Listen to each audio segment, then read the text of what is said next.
d'un seul geste de toi viendra mon secours. Viens semer dans mon âme le grain de l'amour. Je traverse un désert et je meurs de soif. Montre-moi le mystère qui garde la foi. Bon lundi, bienvenue à votre émission de la Victoire de l'amour. J'en reviens pas comment le temps passe vite. C'est déjà la fin du mois d'août, les classes qui vont reprendre. J'en reviens pas comment ça passe vite, la vie. Je sais pas si c'est le même pour vous, mais moi, je trouve que ça passe vite. Aujourd'hui, je veux faire une chronique. Je sais que je vais déranger des gens, mais ça me dérange pas tellement, là. Je suis habitué de pas faire toujours l'unanimité. Aujourd'hui, c'est le titre de ma chronique, c'est « La prière n'est pas magique ». Je vous explique pourquoi. Il y a quelqu'un, que je nommerai pas évidemment, mais qui m'écrit à peu près à tous les 2-3 jours. Elle va peut-être se reconnaître, mais ce n'est pas méchant. Je lui ai déjà écrit, mais je ne la nommerai pas, pour me dire qu'elle a mal dans le dos. Puis elle me demande de prier pour son mal de dos. Alors j'ai répondu à cette dame, je veux bien prier pour votre mal de dos, mais avant tout, allez voir un médecin, allez voir un professionnel de la santé. Et c'est là et la dame, elle s'est choquée après moi. Elle me dit, bon, ça veut dire que vous ne croyez pas à la prière, le Seigneur est capable de me guérir. Un instant, là. Là, la prière, c'est pas magique. Et ça, je suis plus capable d'entendre ça. Il y a trop de gens qui disent « Oui, mais le bon Dieu me répond pas. » Mais attendez une minute, là. Si Dieu a créé des médecins, des chiro, des kinésithérapeutes, tout ce que vous voudrez, c'est pas pour rien. Donc, avant de dire « Seigneur, guéris mon dos », bon, peut-être que le Seigneur est en train de te dire « Bien, va voir un médecin, va te faire aider par des professionnels que j'ai créés pour ce problème-là. » Vous comprenez? Et ça, pour moi, c'est extrêmement important. Il y a trop de gens qui sont déçus. Ils disent « Ah, Dieu ne me répond pas vraiment. » Mais ils prennent Dieu pour un magicien, pas pour un ami. Et la journée où vous allez prendre Dieu pour un ami, un vrai, là, vous pourrez dire « Seigneur, j'ai mal dans le dos. Merci de me soulager, mais merci de m'inspirer. Quel professionnel aller voir? » Et ça, c'est important. La prière n'est pas magique. Mais c'est vrai. La prière n'est pas magique. La prière est d'abord un cœur à cœur avec celui que nous aimons. Et ça, c'est tellement important. Au lieu d'être toujours là à quémander, pas à demander sans arrêt, je trouve que c'est pas ça, prier. Prier, c'est de dire « je veux être proche de toi, je veux m'approcher de toi ». Et des beaux cœurs à cœur. Et des fois, d'être capable de dire à Dieu « j'ai rien à te demander. Je veux juste te dire que je t'aime ». Et ça, la journée où vous comprendrez, et que nous comprendrons tous, parce que je me mets là-dedans, que la prière n'est pas magique. Dieu, c'est pas un magicien avec une baguette magique qui s'en va comme ça. C'est pas ça, pas en tout. Dieu, oubliez-le jamais, c'est un Père de tendresse qui nous aime. Il voudrait tellement nous prendre sur son cœur et nous dire « Mon gars, ma fille, si tu savais comme je t'aime, et ce sont des moments de cœur à cœur que je veux vivre avec toi, et pas seulement du commandage. » Notre Père qui es aux cieux, que ton nom soit sanctifié, que ton règne vienne, que ta volonté soit faite sur la terre comme au ciel. Donne-nous aujourd'hui notre pain de ce jour. Pardonne-nous nos offenses, comme nous pardonnons aussi à ceux qui nous ont offensés. Et ne nous laisse pas entrer en tentation, mais délivre-nous du mal, car c'est à toi qu'appartiennent le règne, la puissance et la gloire pour les siècles des siècles. Amen.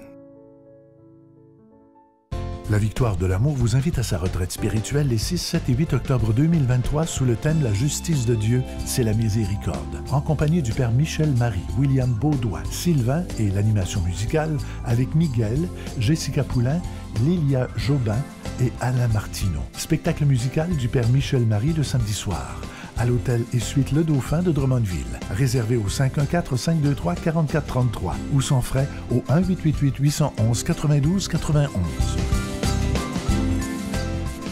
Encore une fois, je vous parle de cette magnifique croix de l'espérance qui est en acier inoxydable, donc elle ne ternira pas, ça vient avec la chaîne. Et l'objectif qu'on a pour le mois d'août, je vous en parle depuis quelques semaines, c'est « Je donne une croix de l'espérance à un être cher et je m'engage à prier pour cette personne dans le secret de mon cœur. » Ça peut être à vos enfants, à vos petits-enfants, à des amis, à votre conjoint, à votre mari, à votre femme, peu importe. mais on donne une croix de l'espérance. Et je vous rappelle évidemment que c'est avec un don de 25 $. Si vous en voulez deux pour en donner en cadeau, c'est avec un don de 40 $. Je vous donne l'adresse, la Victoire de l'amour, case postale 120, succursale Boucherville à Boucherville, le J4B 56. Je vous la redonne, la Victoire de l'amour, case postale 120, succursale Boucherville à Boucherville, le J4B 56. Également par téléphone, par carte de crédit du lundi au jeudi, de 8h à 17h dans le 514-523-4433, 523-4433 ou sans frais le 1-888-811-9291, 1-888-811-9291 et aussi sur notre site Internet qui est un moyen très rapide, sécuritaire et efficace de faire votre don, le www.lavictoiredelamour.org.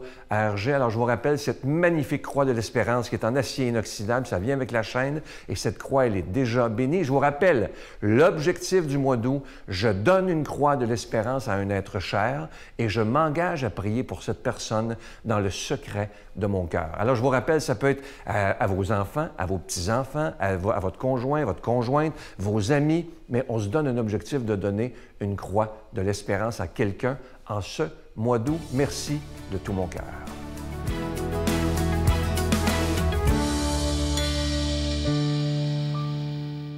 Mon Dieu, donnez-moi la sérénité d'accepter les choses que je ne peux changer, le courage de changer les choses que je peux et la sagesse d'en connaître la différence.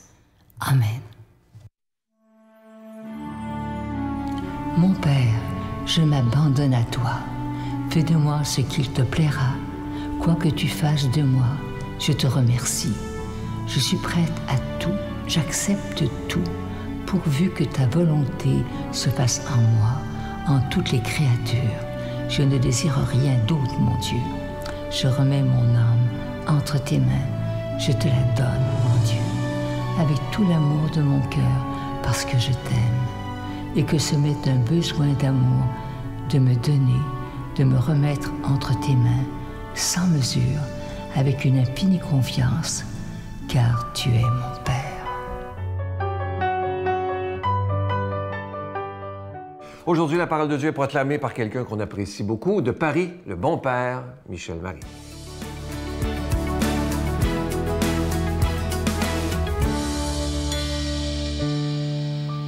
Amis que j'aime, c'est la fin du mois d'août. Je vous dis un grand bonjour. J'espère qu'il vous reste encore quelques jours de vacances. Évangile de Jésus-Christ selon saint Matthieu. En ce temps-là, Jésus disait « Malheureux êtes-vous, scribes et pharisiens hypocrites, parce que vous fermez à clé le royaume des cieux devant les hommes. Vous-même, en effet, n'y entrez pas, et vous ne laissez pas entrer ceux qui veulent entrer. Malheureux êtes-vous, scribes et pharisiens hypocrites, parce que vous parcourez la mer et la terre pour faire un seul converti, et quand c'est arrivé, vous faites de lui un homme voué à la géhenne, 2 fois pire que vous. Malheureux êtes-vous, guides aveugles, vous qui dites « si l'on fait un serment par le sanctuaire, il est nul, mais si l'on fait un serment par l'or du sanctuaire, on doit s'en acquitter. » Insensés et aveugles, qu'est-ce qui est le plus important, l'or ou bien le sanctuaire qui consacre cet or ? Vous dites encore, si l'on fait un serment par l'autel, il est nul. Mais si l'on fait un serment par l'offrande, posée sur l'autel, on doit s'en acquitter. Aveugle. Qu'est-ce qui est le plus important? L'offrande ou bien l'autel qui consacre cette offrande? Celui donc qui fait un serment par l'autel, fait un serment par l'autel et par tout ce qui est posé dessus. Celui qui fait un serment par le sanctuaire, fait un serment par le sanctuaire et par celui qui l'habite. Et celui qui fait un serment par le ciel, fait un serment par le trône de Dieu et par celui qui siège sur ce trône. Mes frères bien-aimés, en entrant dans cet évangile, nous saluons sans attendre le courage du Christ alors qu'il attaque de plein fouet les scribes et les pharisiens qui cherchent par tous les moyens à faire des adeptes parmi les païens. En fait, le Christ ne supporte pas qu'on lui vole des âmes et qu'on les trompe avec une doctrine erronée. Et ce sont donc 7 invectives qui sortent de sa bouche contre ces maîtres qui au fond n'en sont pas. Impossible ici de toutes les détailler. Remarquons d'abord que ce sont les scribes qui sont visés en premier, devant les pharisiens. Et c'est normal car ce sont les intellectuels de la bande. Ce sont eux qui ajustent de leurs mots la doctrine. Ils sont donc responsables au premier chef des déviances infligées à la loi. Et c'est une malédiction qui tombe sur eux et sur les pharisiens. Chaque invective commence par « malheur à vous qui faites ceci, qui faites cela ». On a traduit aussi, sans doute pour atténuer le caractère de la malédiction, « malheureux êtes-vous ». C'est au fond la même chose. L'homme fait son malheur, devient malheureux quand il s'éloigne du Christ et de la pureté de l'Évangile, dont il a assuré qu'il est un fardeau léger, facile à porter. Je vous rappelle que le Christ nous a libérés de toutes les prescriptions rabbiniques et nous a tous polarisés sur l'amour à mettre en œuvre à l'égard de son Père et à l'égard du prochain. Là est toute la loi, s'est-il évertué à nous dire.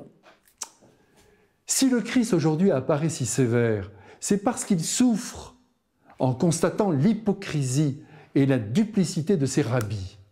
Alors il y va fort, et pour commencer, il leur annonce tout de go qu'en le critiquant, qu'en niant la validité de son enseignement, il empêche les hommes d'entrer dans le royaume de Dieu, et l'image du tour de clé dans la porte fut sans doute assez claire pour les scribes et les pharisiens, qui apparaissent d'ailleurs ici bien silencieux, pour ne pas dire tétanisés.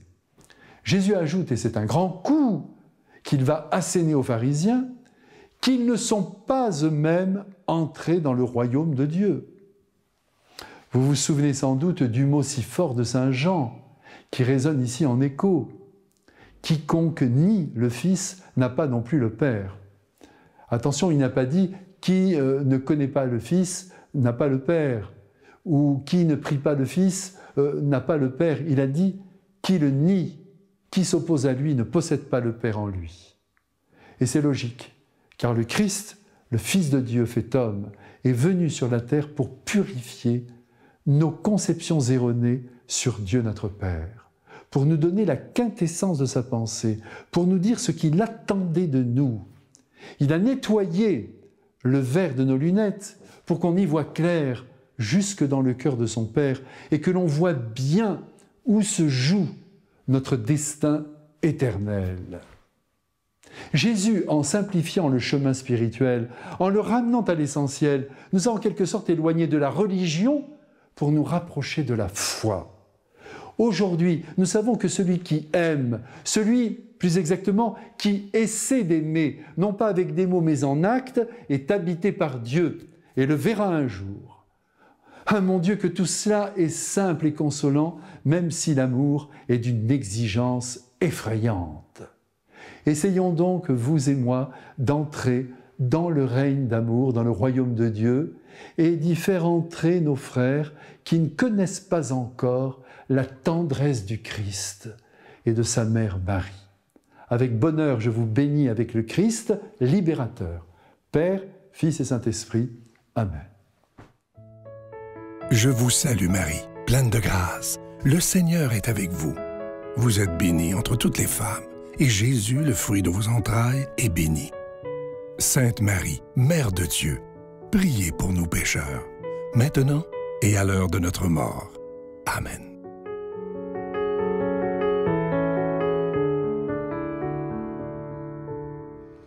Aujourd'hui, comme vous le savez, on est toujours au mois d'août. Alors, je vous reparle de ce défi extraordinaire. Vous êtes tellement nombreux à y avoir répondu.